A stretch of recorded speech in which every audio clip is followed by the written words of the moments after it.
সুপ্রিয় শিক্ষার্থীরা, কেমন আছো তোমরা? ভালো আছো? আলহামদুলিল্লাহ, আমিও ভালো আছি। সো আজকে তোমাদের জন্য আবার ক্লাস নিয়ে আসলাম। ক্লাস 6 এ যারা আছো তাদের অলরেডি দুইটা ক্লাস নিয়ে নিছি, একটা তৃতীয় ক্লাস। এই চ্যাপ্টারে শেষ করে দেবো ইনশাল্লাহ এই ক্লাসের মধ্যে। 4.1 প্রথম দুইটা ক্লাস দেখার জন্য মাস্ট বি আমার চ্যানেলটা ভিজিট করো, এবং ওইখানের মধ্যে ইনশাল্লাহ তোমরা পেয়ে যাবা। এবং ক্লাসগুলো খুব এত মানে সাবলীল ভাষায় করছে যে নিশ্চিত বুঝবা, ঠিক আছে? এবং বেসিকটা ক্লিয়ার করার চেষ্টা করছি, ঠিক আছে? সো আমরা আজকে হচ্ছে 4 নাম্বারের মধ্যে হচ্ছে যে অন্য 4 নাম্বারের মধ্যে রাশির পদ সংখ্যা নির্ণয় করো, ঠিক আছে? 4, 5, 6, 7 এই ম্যাথগুলো আজকে করিয়ে দেবো ইনশাল্লাহ। দেখো, রাশির পদ সংখ্যা নির্ণয় করো, ঠিক আছে? বলো যে রাশির পদ সংখ্যা নির্ণয় করো। তাহলে রাশির মধ্যে হচ্ছে যে পদ সংখ্যা কিভাবে নির্বাচন করবো আমরা? প্রক্রিয়া চিহ্নের মধ্যে প্লাস এবং মাইনাস দিয়ে যে পদগুলোকে পৃথক করে, ঠিক আছে, প্লাস মাইনাস দ্বারা প্রত্যেকটা পদকে পৃথক করা হয়। এই প্রত্যেকটা পদে হচ্ছে একটা হচ্ছে যে পদ, যদি তিনটা থাকে তিনটা পদ। যেমন দেখো, এই 7xy, ঠিক আছে, এখানে কয়টা পদ আছে? এখানে প্লাস মাইনাস কোনো প্রক্রিয়া চিহ্ন নাই। তাহলে বলতে পারি এখানে পদ আছে কয়টি? এখানে একটি পদ আছে। কয়টি পদ আছে? একটি পদ আছে, ঠিক আছে? পদ কয়টি আছে এখানে বলবো? এখানে পদ আছে কয়টি? একটি পদ আছে। তারপর ছেড় পদ দেখো, এই যে এখানের মধ্যে প্রক্রিয়া চিহ্ন আছে, প্লাস মাইনাসের মধ্যে অনলি প্লাস আছে। তাহলে এখানে কয়টি পদ আছে? একটা পদ, দুইটা পদ। কয়টি পদ? দুইটি পদ আছে। কয়টি পদ বলবো? দুইটি পদ আছে। পদগুলো যদি বলতে হয় তাহলে পদগুলো হলো কি কি বলবো? পদগুলো হলো একটা হচ্ছে টোয়াইস এ, কমা দিয়ে তারপর হচ্ছে এরপর আরেকটা পদ লিখবো, ঠিক আছে? এভাবেই করবো। দেখো এখানের মধ্যে প্রক্রিয়া চিহ্ন, এই যে প্লাস মাইনাস দ্বারা কয়টা? তাহলে একটা পদ, দুইটা পদ, তিনটা পদ। কয়টা পদ আছে বলবো? তিনটি পদ, ঠিক আছে? প্লাস মাইনাস দ্বারা সাধারণত পদগুলোকে পৃথক করা হয়। তাহলে পদ আছে কয়টি? তিনটি। পদগুলো কি কি? পদগুলো হলো,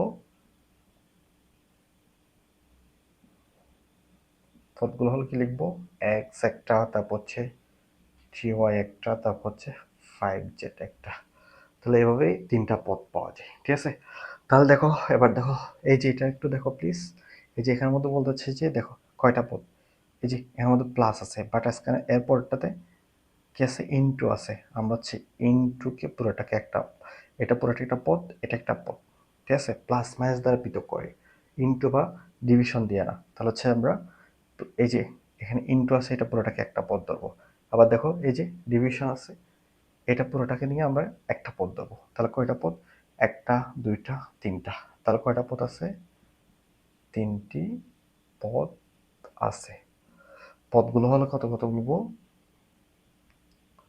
বলো।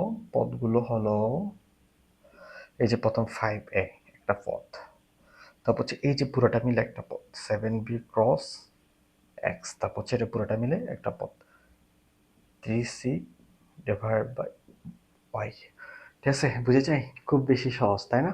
গুড। এবার এটা বলো তো দেখি এখানের মধ্যে কয়টা পদ আছে? এই যে দেখো প্লাস এবং মাইনাস, তাহলে হচ্ছে যে এইটা, তাহলে একটা পদ, এটা ইনটু, পুরোটা মিলে আমরা হচ্ছে যে একটা পদ ধরবো। ডিভাইড বা যেটা আছে, এই যে ডিভিশন যেটা আছে, এটা পুরোটা মিলে একটা পদ। তাহলে কয়টা পদ? কয়টি পদ বলো প্লিজ? তিনটি পদ। কয়টি পদ? তিনটি পদ আছে। ভেরি গুড, তোমরা পারতেছো, দেখছো? সাবস্ক্রাইব করছো আমার চ্যানেল? মাস্ট বি সাবস্ক্রাইব করবার, ফলো দিয়ে রাখবা যদি ফেসবুক থেকে দেখো। তাহলে দেখো তিনটি পদ আছে। পদগুলো হচ্ছে কি কি বলো? একটা হচ্ছে এক্স, পদগুলো হলো,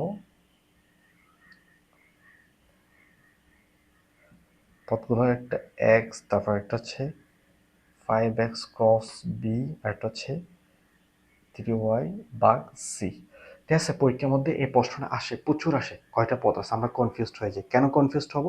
কারণ হচ্ছে আমরা প্রক্রিয়া চিহ্ন এই যে প্লাস মাইনাস দ্বারা পৃথক করার পর আর সবগুলোকে একটা পদ হিসেবে ধরবো, ঠিক আছে? এটা যদি আমরা বুঝতে পারি তাহলে আমাদের নিশ্চিত পরীক্ষার মধ্যে এই নাম এখানের মধ্যে 2 নাম্বার বা 4 নাম্বার এমনকি এমসিকিউ এর মধ্যে আসে। সো আমরা এটা পারবোই।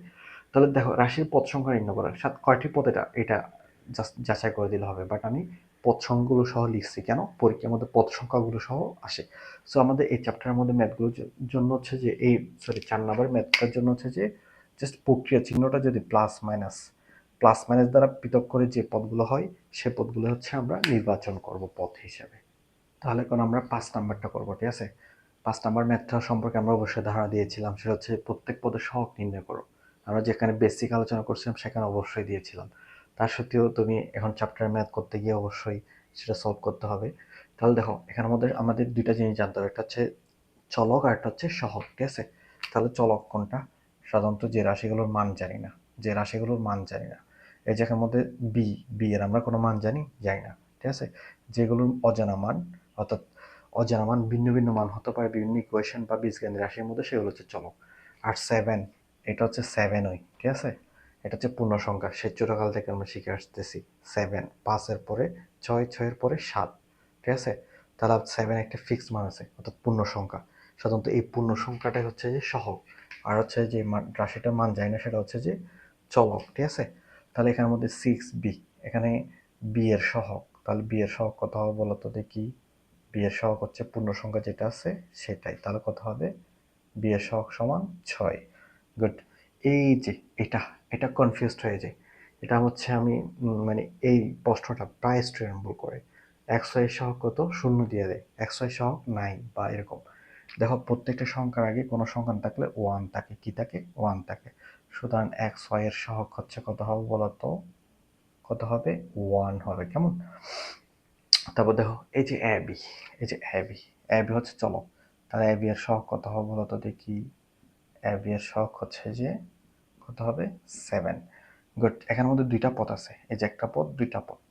তাহলে প্রথম পদ বলবো যে আমরা প্রথম পদে এক্স এর সহগ, প্রথম পদে এক্স এর সাথে পূর্ণ সংখ্যা কত আছে বলো? কত আছে? 2। তাহলে হচ্ছে প্রথম পদে এক্স এর সহগ সমান 2। আমরা বলবো দ্বিতীয় পদে, দ্বিতীয় পদে এ বি এর সহগ, এ বি হচ্ছে এখানে চলক, তাহলে এ বির সাথে পূর্ণ সংখ্যা কি আছে বলো? কি আছে? তাহলে এ বি এর সহগ সমান কত হবে? বলবো হচ্ছে যে 5। বুঝে যাই? অনেক বেশি ইজি, ইনশাল্লাহ পারবো আমরা সবাই, ঠিক আছে। তাহলে হচ্ছে দেখো এই যে এখানের মধ্যে দুইটা পদ আছে, তাহলে এখানে প্রথম পদে এক্স এর সহগ কত বলবো? প্রথম পদে এক্স এর সহগ 2, এই যে 2 আছে দেখো। দ্বিতীয় পদে ওয়াই এর সহগ কত আছে বলো? এই যে কত আছে? 8।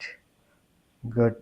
দ্বিতীয় পদে ওয়াই এর সহগ সমান 8।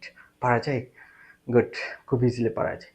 দেখো এখানের মধ্যে এই দুইটা পদ আছে, তাহলে প্রথম পদে এক্স ওয়াই এর সহগ কত? এই যেখানে ক্ষেত্রে হচ্ছে বলবো যে প্রথম পদে ওয়াই এর সহগ সমান কত? 14। গুড। এই যে দ্বিতীয় পদে, 6 নম্বরের মধ্যে দ্বিতীয় পদে দেখো, দ্বিতীয় পদে জেটের সহগ, দ্বিতীয় পদে জেটের সহগ লিখার সময় দেখো কোন যদি মাইনাস চিহ্ন থাকে তাহলে মাস্টে আমরা মাইনাস চিহ্নটা মেনশন করব। তাহলে কি বলবো? দ্বিতীয় পদে কত সহগ কত? দ্বিতীয় পদে জেটের সহগ হচ্ছে -4। কি বলবো? -4, ঠিক আছে। এবার দেখো এই যে এক্স ওয়াই জেড লাস্টেরটা, এক্স ওয়াই জেড এর সহগ কত বলো তো দেখি। এক্স ওয়াই জেড এর সহগ হচ্ছে যে কত হবে? হাফ হবে নাকি মাইনাস হাফ হবে? মাস্ট বি আমরা মাইনাসটা মেনশন করব, তাহলে কি হবে? -হাফ, ঠিক আছে। তাহলে দেখো প্রত্যেকটা মেয়েদের ক্ষেত্রে সাধারণত যেটা পূর্ণ সংখ্যা আকারে থাকবে সেটাকে আমরা সহগ হিসেবে নির্বাচন করব। তবে হ্যাঁ, মাইনাস থাকলে অবশ্যই মাইনাস সহ আমরা নিয়ে আসবো, ঠিক আছে। পারা যায় যে না? অনেক ইজি ইনশাআল্লাহ। দেখো 5 নম্বরের 4টা ম্যাথ ছিল, সেটা হচ্ছে যে এক্স এর আক্ষরিক সহগ নির্ণয় করো। তাহলে হচ্ছে কোনো একটা কিছু যদি আক্ষরিক সহগ বের করতে বলে তাহলে আমরা পূর্ণ সংখ্যা হিসাব করবো না, ঠিক আছে। এক্স বাদ দিয়ে যে অক্ষরটা আছে, যে চলরাশিটা আসে, সেটাকে আমরা ফিক্সড আপ করবো। দেখো এক্স এর আক্ষরিক সহগ, তাহলে এক্স এর সাথে কি আছে বলো? এ। তাহলে এক্স এর আক্ষরিক সহগ সমান কি হবে বলো তো দেখি। এক্স এর আক্ষরিক সহগ এ। গুড। এই যে এক্স এর সাথে কি আছে বলো তো দেখি। এখানে আমরা অন্য অংশ হিসাব করবো না, শুধু এক্স কে নিয়ে আমরা টার্গেট করবো, কারণ আমাদের এক্স এর আক্ষরিক সহগ চাচ্ছে, ঠিক আছে। তাহলে 4 কেন মধ্যে এক্স এর আক্ষরিক সহগ কত হবে বলো তো দেখি। এক্স এর আক্ষরিক সহগ কত হবে? এ হবে। এটা তো 2 নম্বরটা তো এ হবে। দেখো 3 নম্বরটাতেও কি হবে? এক্স এর আক্ষরিক সহগ কত হবে বলো তো দেখি।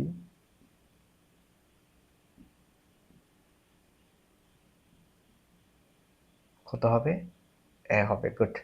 এই যে এখানে এক্স কে বাদ দিলে কি থাকে? পি এবং ওয়াই থাকে। তাহলে এই যে এক্স এর আক্ষরিক সহগ কত হবে বলো তো দেখি। এক্স এর আক্ষরিক সহগ সমান হচ্ছে যে পি ওয়াই, ঠিক আছে।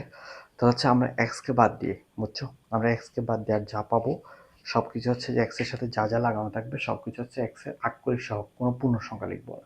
যেমন এর মধ্যে এক্সের আক্ষরিক সহগ ছিল এ, ছিল এই জন্য একে লিখছি।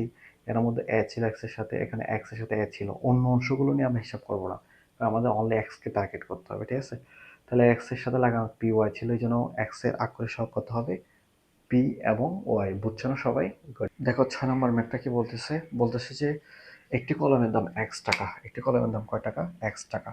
একটি বইয়ের দাম যদি ওয়াই টাকা হয়, ঠিক আছে, একটি কলমের দাম হচ্ছে এক্স টাকা, একটি বইয়ের দাম যদি ওয়াই টাকা হয়, নিচের রাশিগুলো দ্বারা কি বোঝানো হয়েছে। তাহলে একটি কলমের দাম কয় টাকা ছিল, একটি বইয়ের দাম কয় টাকা ছিল, ওয়াই টাকা। তাহলে একটি বইয়ের দাম হচ্ছে ওয়াই টাকা। সুতরাং 3y ধারা হচ্ছে কি বোঝানো হয়েছে, কয়টি বই বোঝানো হয়েছে বলো তো দেখি, কয়টি বই, 3y দ্বারা 3টি বইয়ের দাম বোঝানো হয়েছে। আছে না তোমার এরকম বই?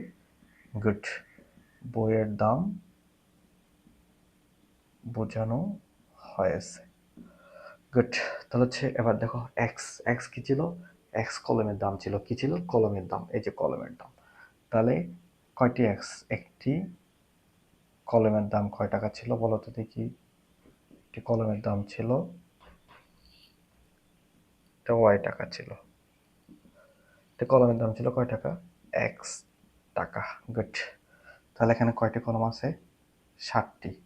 তাহলে 60টি কলমের দাম সমান কত হবে, 60টি কলমের দাম সমান 7x টাকা, ঠিক আছে। সুতরাং 7x দ্বারা কি বোঝানো হয়েছে, 7x দ্বারা 60টি কলমের দাম বোঝানো হয়েছে।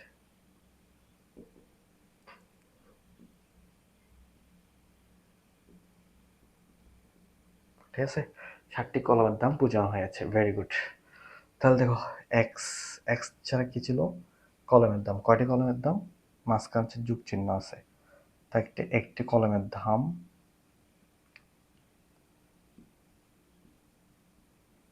এবং 9y দ্বারা কি বোঝানো হয়েছে, 9টি পেন্সিলের, 9টি কিসের দাম ছিল, ওয়াই হচ্ছে বইয়ের দাম, 9টি বইয়ের দামের মাঝখানে কি চিহ্ন ছিল, যোগ চিহ্ন, তাহলে কি হবে, সমষ্টি, সমষ্টিকে বোঝানো হয়েছে। যোগ থাকলে আমরা বলবো সমষ্টি, কেমন, বা যোগ বোঝানো হয়েছেও লিখতে পারবা, গুড, যোগ বোঝানো হয়েছে লিখতে পারবা, ঠিক আছে। দেখো এখানের মধ্যে 5x, তাহলে কয়টি, কয়টি এক্স হচ্ছে কি ছিল, কলমের দাম, তাহলে 5টি কলমের দাম,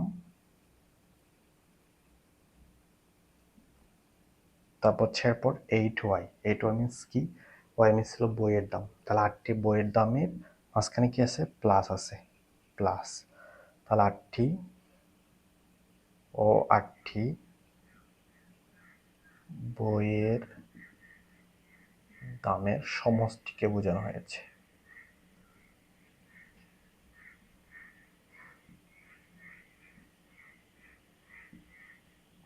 ঠিক আছে, পারা যায়, গুড। তো দেখো 6y, ওয়াই ছিল কি বলতো, ওয়াই ছিল হচ্ছে বইয়ের দাম, তাহলে 6টি বইয়ের দাম, 6টি বইয়ের দাম। তারপর হচ্ছে এক্স ছিল কি বলতো, এক্স ছিল হচ্ছে কলমের দাম, এবং কয়টি কলম, 3টি, 3x ছিল, তাহলে 3টি কলমের দামের সমষ্টিকে বোঝানো হয়েছে, কি বলবো, সমষ্টিকে বোঝানো হয়েছে। তাহলে আমরা এই যে এই হিন্টস থেকে এগুলো পারা যায়, ঠিক আছে। পরীক্ষার মধ্যে এই ম্যাথগুলোকে সৃজনশীল আকারে দেয়। সো কোন কনফিউজ না হওয়ার জন্য আমি তোমাদের কারণ দেখাচ্ছি। ওয়াই, তাহলে 3টে ওয়াই, প্রথম ওয়াই কি কাকে মিন করে, বইয়ের দামকে মিন করে, কয়টা ওয়াই, 3টে ওয়াই, তাহলে কয়টা বইকে মিন করবে, 3টা বইকে মিন করবে। সিমিলারলি এক্স হচ্ছে কাকে মিন করে, কলমের দামকে, তাহলে 7x কোনো চিহ্ন না থাকলে গুণ অবস্থায় আছে, তাহলে কয়টি, কয়টি কলম, 60টি কলমের দামকে মিন করে, ঠিক আছে। এক্স প্লাস 9y মিনস হচ্ছে যে এক্স প্লাস 9y, এক্স কি ছিল, কলমের দাম, তাহলে একটি কলমের দাম আর 9টি বইয়ের দামকে মিন, সমষ্টি, মাঝখানে যোগ চিহ্ন থাকলে কি হবে, সমষ্টিকে মিন করে। সিমিলারলি আমরা এই দুটাও করতে পারি, পারি না, গুড, ইজিলি করা যায়। 6 নম্বর ম্যাথটা যারা পারো তাদের জন্য 7 নম্বর ম্যাথটা হচ্ছে একদম পানির বাতের মতো সোজা, ঠিক আছে।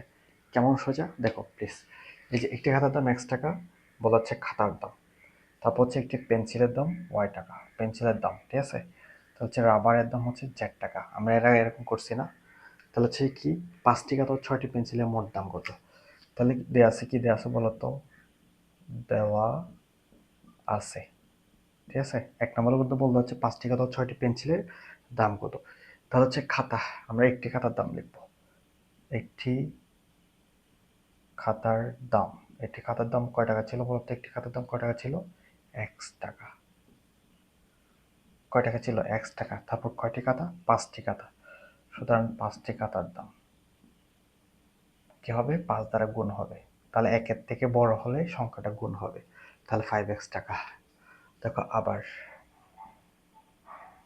আবার হচ্ছে যে আবার কি যাচ্ছে? 6টি পেন্সিলের দাম। আমরা জানি একটি পেন্সিলের দাম কয় টাকা? ওয়াই টাকা। তাহলে লিখবো একটি পেন্সিলের দাম হচ্ছে যে ওয়াই টাকা। গুড। একটি পেন্সিলের দাম কয় টাকা? ওয়াই টাকা। তাহলে কয়টি পেন্সিল ছিল আমার? সুতরাং 6টি পেন্সিলের দাম সমান কত? 6 দ্বারা গুণ হবে, 6 ওয়াই টাকা। তাহলে আমাদের বলতে হচ্ছে যে মোট দাম। মোট মানে কি বলো? এই যে মোট দাম, মোট মানে হচ্ছে যে প্লাস। মোট মানে কি বলবো? প্লাস। তাহলে আমরা দাম দুটা সমষ্টি বের করবো, দ্যাট মিনস প্লাস বের করবো। তাহলে মোট দাম সমান কি হবে বলো? 5x plus 6y। এটাই হচ্ছে আমাদের রেজাল্ট। 5x প্লাস 6y, এটা হচ্ছে আমাদের রেজাল্ট। পারা যায়? অনেক ইজি, তাই না? গুড। এরকম ইজি ইজি ওয়েতে ম্যাথ করাবো। তোমরা জাস্ট সাবস্ক্রাইব করবা আর ফেসবুক থেকে দেখলে ফলো করবা, ঠিক আছে। দেখো 8টি পেন্সিলের দাম, 8টি পেন্সিল ও 3টি রাবারের দাম। তাহলে এখানের মধ্যে এই যে 2 নাম্বারটা দেওয়া আছে লিখবো। দেওয়া আছে, দেওয়া আছে বলো। দেওয়া আছে কি লেখা যাবে? পেন্সিল। পেন্সিল কি ছিল? একটি পেন্সিলের দাম কয় টাকা ছিল বলো?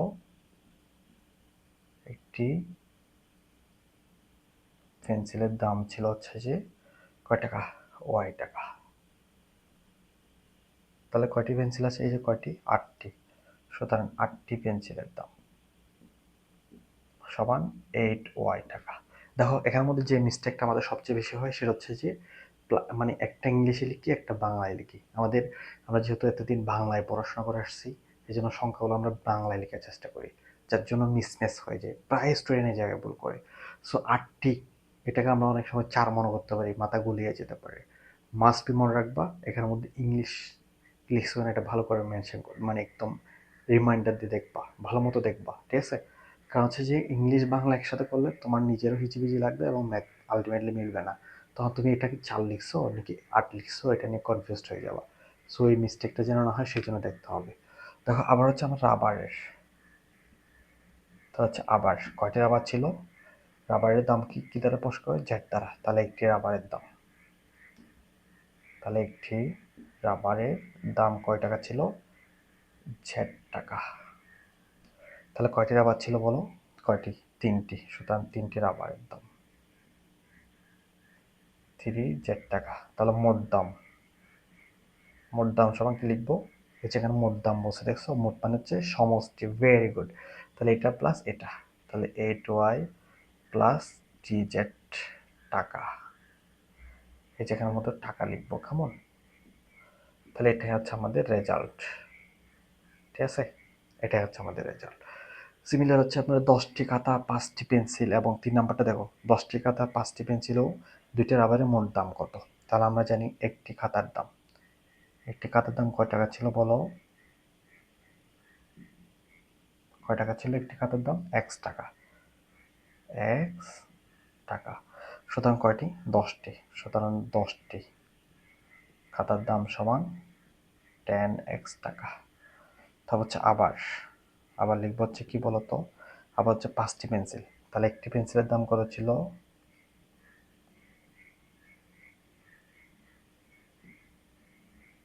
একটি পেন্সিলের দাম কয় টাকা ছিল?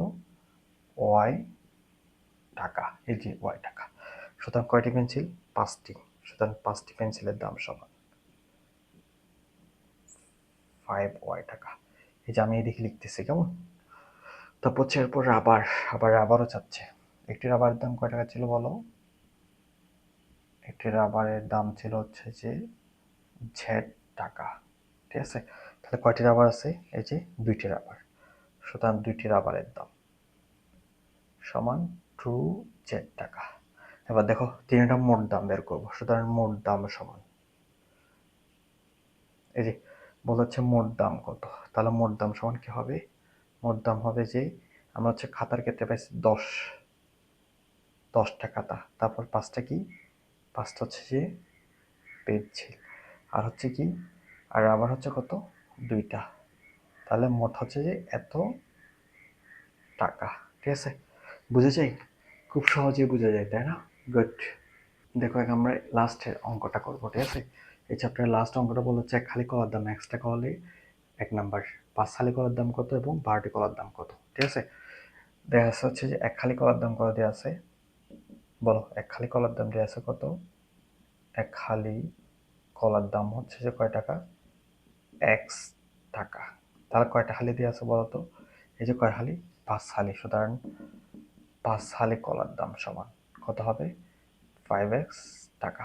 ঠিক আছে, 5 দ্বারা গুণ করলে হয়ে যায়, এটা হচ্ছে আমাদের প্রথম রেজাল্ট।